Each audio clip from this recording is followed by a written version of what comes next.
প্রিয় ছাত্রছাত্রীরা, সোমনাথদার কোচিং সেন্টারে তোমাদের সবাইকে স্বাগত। আজকের ভিডিওতে থাকছে দেখো new syllabus and question pattern ছায়া শিক্ষা বিজ্ঞান text book for class 11 semester 2 doctor Sushanta Kumar Sahu. দেখো সূচিপত্রটি একটু দেখে নি। ইউনিট 1.1 রয়েছে শিক্ষা মনোবিজ্ঞান। তো এই প্রথম যে ইউনিট 1-এর 1.1 অনুশ্রেণীর 2 নম্বরের প্রশ্ন উত্তরের ভিডিও আমি আপলোড করে দিয়েছি। আজকে হচ্ছে আমাদের 1.2 মানব আচরণের ভিত্তি। এই অধ্যায়ের অনুশ্রেণীর প্রশ্ন উত্তর নিয়ে আলোচনা করব।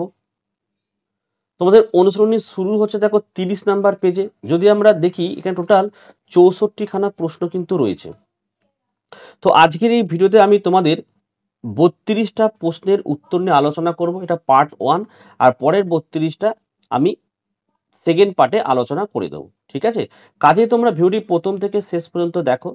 এবং তোমাদের পলিটিক্যাল সায়েন্সেরও অলরেডি আমি শুরু করে দিয়েছি ভিডিও প্রথম চ্যাপ্টারের। এই ভিডিও ডেসক্রিপশন বক্সের লিঙ্কে ক্লিক করে অবশ্যই তোমরা দেখে নিও। বাকি তোমাদের কোন কোন সাবজেক্টের ভিডিও লাগবে কমেন্ট করে জানাও। তো চলো আমরা ভিডিও শুরু করি। 1.2 মানব আচরণের ভিত্তি।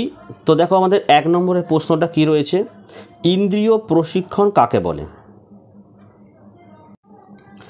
উত্তর দেখো, ইন্দ্রিয় প্রশিক্ষণের অর্থ হলো ইন্দ্রিয়ের তীক্ষ্ণতা ও কার্যকারিতা বাড়ানোর। ইন্দ্রিয় হলো জ্ঞানের প্রবেশপথ এবং সংবেদন হলো প্রাথমিক অভিজ্ঞতা যা প্রাণীরা ইন্দ্রিয়ের দ্বারা পরিবেশ থেকে অর্জন করে। তাই অনুশীলনের মাধ্যমে বিভিন্ন ইন্দ্রিয়কে সক্রিয় রেখে বিষয়বস্তুকে জানাই হলো ইন্দ্রিয় পর্যবেক্ষণ। 2 নম্বরের প্রশ্ন, জ্ঞানেন্দ্রিয় কাকে বলে? লিখবে, গ্রাহক কোষযুক্ত যেসব ইন্দ্রিয় পরিবেশ থেকে উদ্দীপনা গ্রহণ করে কেন্দ্রীয় স্নায়ুতন্ত্রে প্রেরণ করে তাদের বলা হয় জ্ঞানেন্দ্রিয়। 3 নম্বরের প্রশ্ন দেখে নাও, জ্ঞানেন্দ্রিয় হিসেবে ত্বকের 2টি কাজ উল্লেখ করো। লিখবে, জ্ঞানেন্দ্রিয় হিসেবে ত্বকের 2টি কাজ হলো 1 স্পর্শ অনুভবে সাহায্য করা, 2 চাপ তাপ ব্যথা ইত্যাদি অনুভবে সাহায্য করা। 4 দূরত্ব প্রত্যক্ষণে উপযোজন কাকে বলে? লিখবে, চক্ষু লেন্সের ফোকাস দূরত্বের পরিবর্তন ঘটিয়ে বিভিন্ন দূরত্বে অবস্থিত বস্তুর প্রতিবিম্বকে রেটিনায় গঠন করার ক্ষমতাকে উপযোজন বলে। 5 স্বাদ কোরক কাকে বলে? লিখবে, জিহ্বার উপরিতলে অবস্থিত বিভিন্ন প্রকার স্বাদের গ্রাহক কোষগুলিকে স্বাদ কোরক বলে। 6 জানার প্রাথমিক প্রক্রিয়াগুলি কি? লিখবে, জানার প্রক্রিয়া 3টি স্তরের মধ্যে প্রথম স্তরটি হলো সংবেদন, পরবর্তী 2টি স্তর প্রত্যক্ষণ ও ধারণার জন্য সংবেদন প্রয়োজন। 7 সংবেদন কাকে বলে? লিখবে, যেসব বিচ্ছিন্ন এবং নিরপেক্ষ স্নায়বিক অভিজ্ঞতা তাদের সমন্বয়ের মাধ্যমে আমাদের দেহে একক বস্তুধর্মী অভিজ্ঞতা অর্জনে সাহায্য করে তাকে বলে সংবেদন। 8 উদ্দীপক কাকে বলে? যা প্রতিক্রিয়া সৃষ্টি করে তাকেই উদ্দীপক বলে। 9 দুটি বাহ্যিক এবং 2টি অভ্যন্তরীণ উদ্দীপকের উদাহরণ দাও। 2টি বাহ্যিক উদ্দীপক হলো আলো এবং তাপ, 2টি অভ্যন্তরীণ উদ্দীপক হলো চাপ এবং হরমোনের ক্রিয়া। 10 গ্রাহক বা রিসেপ্টর কাকে বলে? লিখবে, প্রাণীদেহে সংজ্ঞাবহ স্নায়ুতন্তুর প্রান্তে অবস্থিত যে অংশ পরিবেশের নির্দিষ্ট পরিবর্তনে সক্রিয় হয়ে সংজ্ঞাবহ স্নায়ুতন্তুতে স্পন্দন সৃষ্টি করে তাকে গ্রাহক বা রিসেপ্টর বলে। দেখো এডুকেশনের তোমাদের যে পাঠ্য বই রয়েছে ছায়া প্রকাশনী, তার প্রত্যেকটা অধ্যায়ের 2 নম্বরের প্রশ্ন এবং গুরুত্বপূর্ণ তোমাদের যে বড় প্রশ্নগুলো রয়েছে, অর্থাৎ তোমাদের প্রশ্নের মান 5, ঠিক আছে। তো সেই হিসাবে কিন্তু আমরা নোটগুলো প্রস্তুত করেছি। তোমাদের আর্টস গ্রুপের প্রতিটা সাবজেক্টের নোট যদি তোমাদের লাগে, কারোর যদি লাগে নোট, অবশ্যই নিচের হোয়াটসঅ্যাপ নাম্বারে যোগাযোগ করো। আমরা সেকেন্ড সেমিস্টারের নোটের জন্য মাত্র 50 টাকা নিই। অনলাইনে পেমেন্ট করে তোমরা পিডিএফের মারফত এই নোটগুলো সংগ্রহ করতে পারো, ঠিক আছে। যাদের দরকার তারাই আমাদের সাথে যোগাযোগ করো। আচ্ছা, 11 নম্বরের প্রশ্ন, কারক বা প্রতিবেদন অঙ্গ বা ইফেক্টর কাকে বলে? লিখবে, স্নায়ু স্পন্দন দ্বারা উদ্দীপ্ত হয়ে প্রাণীদেহের যেসব অঙ্গ সাড়া দেয় তাদেরকে কারক বা প্রতিবেদন অঙ্গ বা ইফেক্টর বলে। 12 বাহক বা কন্ডাক্টর কাকে বলে? লিখবে প্রাণীদের যাদের মাধ্যমে গ্রাহক বা রিসেপ্টর থেকে উদ্দীপনা কেন্দ্রীয় স্নায়ুতন্ত্রে পৌঁছয় এবং কেন্দ্রীয় স্নায়ুতন্ত্র থেকে সারা প্রতিবেদন অঙ্গে পৌঁছয় তাদের বাহক বা কন্ডাক্টর বলে, যেমন স্নায়ুকোষ এবং স্নায়ু। 13 সংবেদনের উপাদানগুলি কি? লিখবে সংবেদনের উপাদানগুলি হলো উদ্দীপক, 2 স্নায়ুতন্ত্র, 3 চেতনা। 14 নম্বর প্রশ্ন, সংবেদন কত প্রকারের এবং কি কি? লিখবে সংবেদন হচ্ছে 3 প্রকারের, 1 দেহজ সংবেদন, 2 ইন্দ্রিয়জ সংবেদন, 3 পেশি সঞ্চালনগত সংবেদন। 15 নম্বরের প্রশ্ন, সংবেদনের 2টি বৈশিষ্ট্য উল্লেখ করো। লিখবে সংবেদনের 2টি বৈশিষ্ট্য হলো 1 সংবেদন হলো উদ্দীপক নির্ভর প্রক্রিয়া, 2 সংবেদন প্রকৃতপক্ষে কোনো জ্ঞান নয়, এটি বস্তুকেন্দ্রিক মানসিক অবস্থা। 16 মনোবিজ্ঞানী টিচেনারের মতে সংবেদন কি? লিখবে মনোবিদ টিচেনারের মতে সংবেদন হলো গুণ, তীব্রতা, স্পষ্টতা এবং স্থিতি, এই 4টি ধর্মের দ্বারা গঠিত মৌলিক মানসিক প্রক্রিয়া। 17 দেখো গুণ কাকে বলে? লিখবে সংবেদনের একটি ধর্ম হলো গুণ, যেমন স্বাদজ সংবেদনের একটি গুণ হলো মিষ্টত্ব, স্পর্শজ সংবেদনের একটি গুণ হলো উষ্ণতা। 18 গুণের দিক দিয়ে সংবেদনকে ক ভাগে ভাগ করা যায় ও কী কী?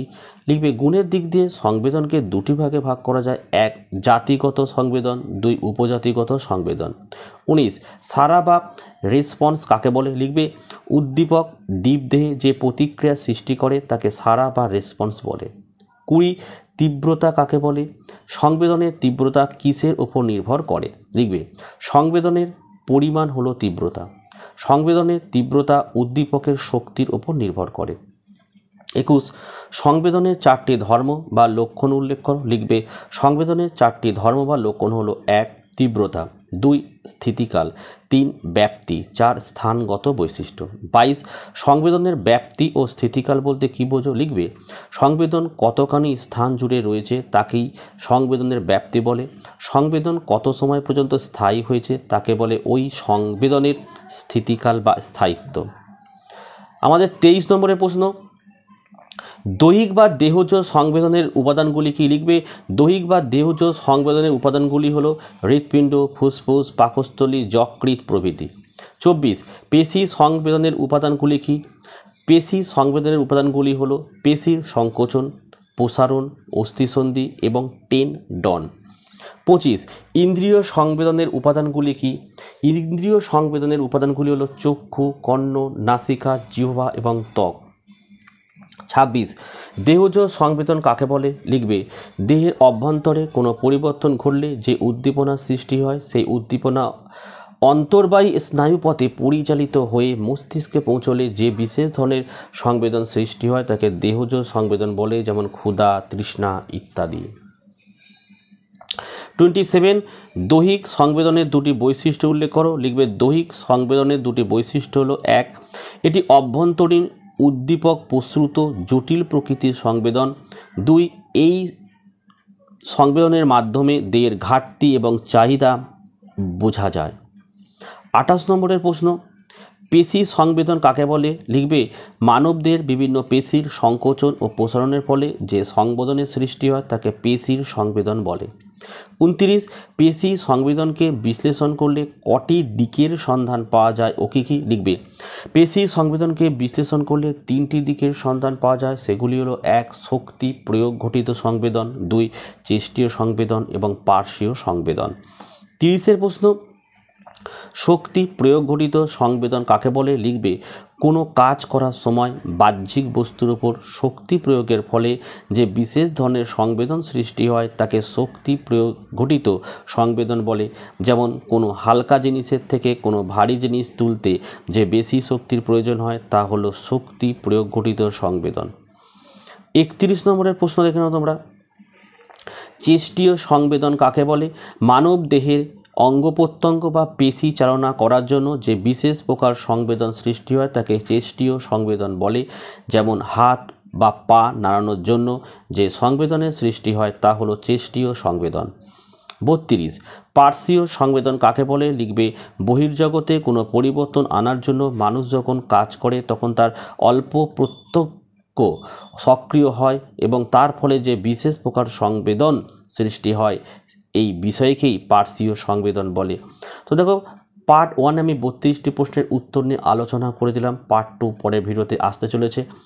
তোমাদের আর কোন কোন সাবজেক্টের এই ধরনের অনুশীলনীর প্রশ্ন উত্তর লাগবে কমেন্ট করে জানাও। ভিডিও ভালো লাগলে একটি লাইক করো এবং চ্যানেলে নতুন হলে চ্যানেলটিকে সাবস্ক্রাইব করো। পাশে থাকা বেল আইকন প্রেস করে অল নোটিফিকেশনটি কিন্তু অবশ্যই অন করো, যাতে আমি যখনই কোনো ভিডিও আপলোড করি সবার প্রথম যেন তোমাদের কাছে পৌঁছে যায়। যাদের অধ্যায় ভিত্তিক এই ধরনের নোটের প্রয়োজন, নিচের হোয়াটসঅ্যাপ নাম্বারে যোগাযোগ করে পার সাবজেক্ট মাত্র 50 টাকা অনলাইন পেমেন্ট করে পিডিএফ নোট তোমরা সংগ্রহ করতে পারো। আজকের ভিডিও শেষ করলাম। তোমরা প্রত্যেকে ভালো থেকো এবং সুস্থ থেকো।